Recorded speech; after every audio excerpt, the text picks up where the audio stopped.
इस कहानी का आगाज़ होता है और हम देखते हैं कि सूरज बढ़ते बढ़ते इतना ज़्यादा बढ़ गया है कि वो ज़मीन के बहुत ज़्यादा करीब हो चुका है।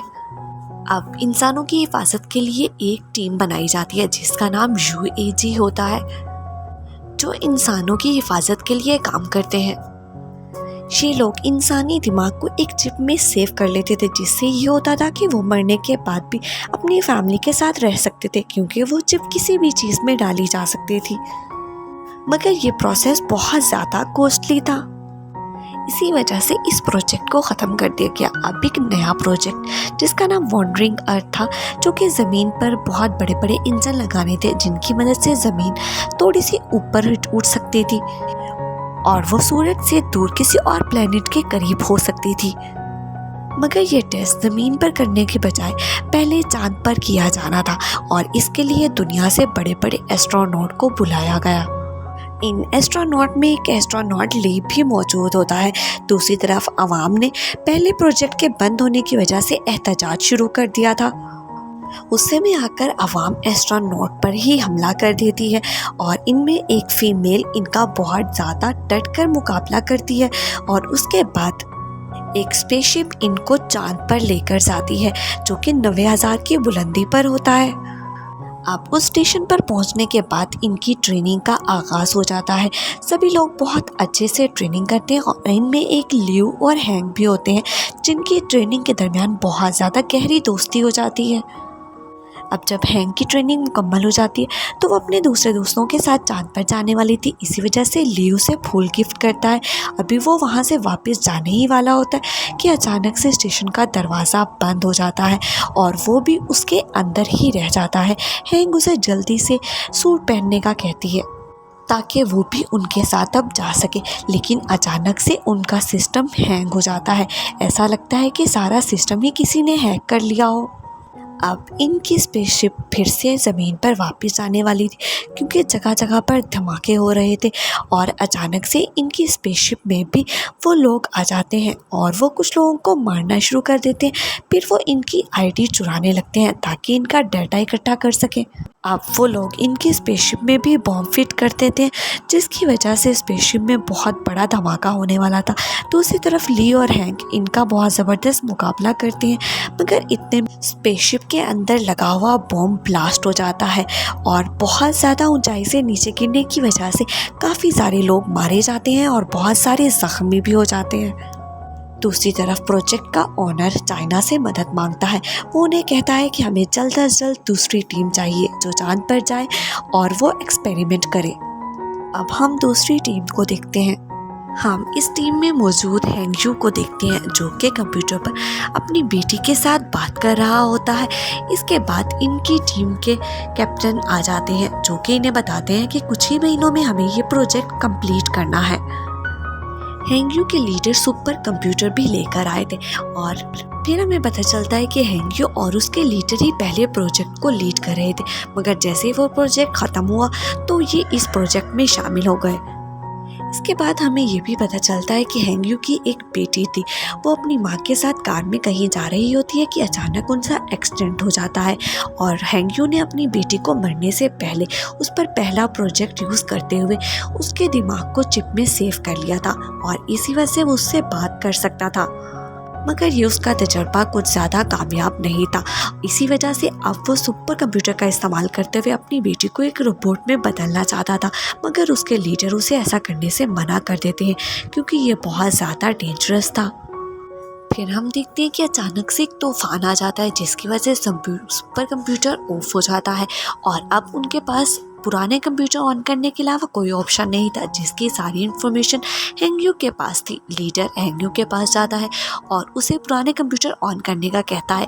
वो इस शर्त पर पुराने कंप्यूटर ऑन करने पर तैयार हो जाता है कि अब जब भी सुपर कंप्यूटर बनाया जाएगा तो उसकी सारी इन्फॉर्मेशन उसको भी मिलेगी, ताकि वो अपनी बेटी को एक रोबोटिक शक्ल में बदल सके। लीडर ये बात मान जाता है और वो जाकर पुराने कंप्यूटर्स को ऑन करने लगता है।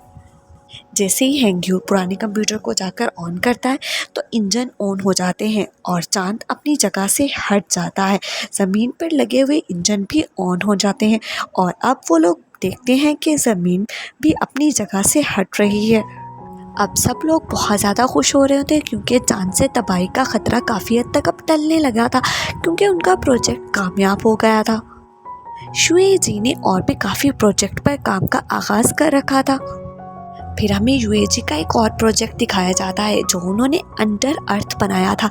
वहाँ पर जब ज़मीन पर तबाही हो जाती तो बहुत सारे लोग जाकर रह सकते थे, मगर वहाँ की टिकट हर किसी के पास नहीं थी। दूसरी तरफ हम फिर से हैंग और ली को देखते हैं।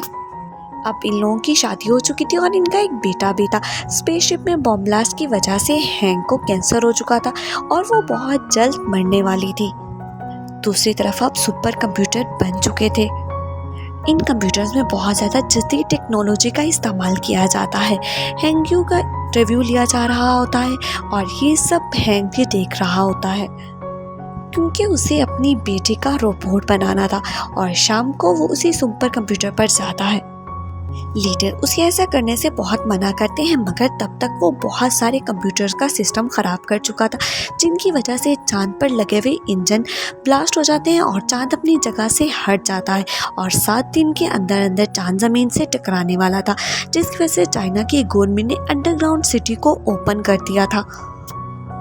दूसरी तरफ हैंग ली से कहती है कि मेरा अंडर सिटी कार्ड तुम अपने फादर को दे देना, ताकि तुम अगर दोबारा से चांद पर जाओ तो हमारे बेटे को तुम्हारे बाबा अंडर सिटी में रख सकें। इसके बाद हैंग की डेथ हो जाती है और ली के फादर उनके बेटे को लेकर अंडर सिटी चले जाते हैं। चाइना ये खबर पूरे मुल्क में फैला देता है। वो लोग दुनिया को बताते हैं कि इस सब तबाही का हल भी सिर्फ और सिर्फ उन्हीं के पास है। वो चांद पर जाकर बहुत सारे ब्लास्ट करेंगे ताकि वो ज़मीन से थोड़ा दूर हो और फिर ज़मीन पर बहुत सारे इंजन लगाकर ज़मीन को चांद से दूर किया जाएगा। अब ली एस्ट्रोनॉट की टीम का हिस्सा बनकर स्टेशन पर पहुंच जाता है। ली ट्रेनिंग मुकम्मल करने के बाद स्पेस क्राफ्ट में बैठकर चांद पर चला जाता है। वहाँ पर इन्होंने बहुत सारे ब्लास्ट करने थे और फिर उसके बाद वापस आना था, मगर बहुत सारे ब्लास्ट करने के बाद जब वो ज़मीन की तरफ आ रहे होते हैं तो एक और एयरक्राफ्ट उनके क्राफ्ट से टकरा जाता है, जिसकी वजह से इनका क्राफ्ट भी काफ़ी ज़्यादा बुरी हालत में आ जाता है। अब कैप्सूल में सिर्फ 3 लोगों की जगह थी, तो ली अपने तीनों साथियों को उसमें बिठाकर भेज देता है और ख़ुद वहीं रहने का फैसला करता है। दूसरी तरफ हैंग्यू और लीडर भी ज़मीन पर पहुंच चुके थे। अब इन्हें पता चलता है कि सारे सिस्टम को ठीक किया जा सकता है अगर इंटरनेट को ठीक कर लिया जाए। तो इनकी सारी टीम अंडरग्राउंड बनीन के अंडर वाटर जाने का फैसला करती है, क्योंकि वहाँ पर एक और स्टेशन मौजूद था। इन्हें इनके स्टेशन तक सेफली पहुंचने के लिए 2 रोबोट भी साथ लाए जाते हैं और जब वो स्टेशन में पहुंच जाते हैं तो इनका एक रोबोट ख़राब हो जाता है। अब इन्हें खुद ही सुपर कंप्यूटर को ठीक करके इंटरनेट को बिल्कुल ठीक करना था। चांद अब बढ़ चुका था और उसके ज़रिए कुछ ज़मीन में भी आकर गिरे थे, जिसकी वजह से इनके स्टेशन में भी पानी आने लगा था। लीडर अब मरने ही वाले थे। हैंग्यू ने बचाने की बहुत कोशिश करता है। लीडर मरने से पहले सुपर कंप्यूटर का कोड हैंग्यू को बता देते हैं, जिसको एंटर करने से सुपर कंप्यूटर और इंटरनेट बहाल किया जा सकता था। दूसरी तरफ गवर्नमेंट इस सिस्टम को ठीक करने के लिए 300 लोगों की टीम को एयर में भेजने का फैसला करते हैं। जैसे ही वो लोग वहां पर पहुंचते हैं तो ली वहां पर ही मौजूद होता है। ये लोग ली को कैप्सूल में बिठाकर स्टेशन पर भेजना चाहते थे, मगर ली ऐसा करने से इनकार कर देता है। दूसरी तरफ हैंग्यू अभी भी सिस्टम को ठीक नहीं कर पा रहा था। वो बहुत ज़्यादा कोशिश करता है। हैंग्यू अब समझ चुका था कि वो इस सिस्टम को इतनी जल्दी ठीक नहीं कर पाएगा, तो वो फैसला करता है कि वो अपना दिमाग भी चिप में डाल देता है। दूसरी तरफ स्पेस में गई हुई टीम वहाँ पर बहुत बड़े बड़े ब्लास्ट करती है, जिसकी वजह से चांद अपनी जगह से हिलने लगा था।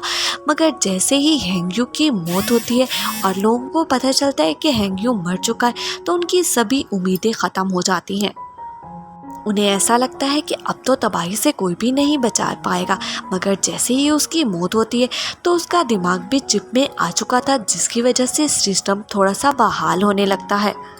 मगर देखते ही देखते सुपर कंप्यूटर ऑन होने लगता है और इंटरनेट बहाल होने लगता है, क्योंकि इसके अंदर हैंग्यू का दिमाग आ चुका था। और अब ज़मीन पर लगे सभी इंजन भी ऑन हो जाते हैं, जिसकी वजह से ज़मीन अपनी जगह से हिलने लगती है और अब ये प्रोजेक्ट भी कामयाब हो चुका था। अब हमें 2065 का वक्त दिखाया जाता है, जहां पर मज़ीद ऐसे बहुत सारे प्रोजेक्ट की तैयारी की जा रही थी। इसके साथ ही ये कहानी यहाँ पर ख़त्म होती है। वीडियो पसंद आए तो वीडियो को लाइक और चैनल को सब्सक्राइब करें।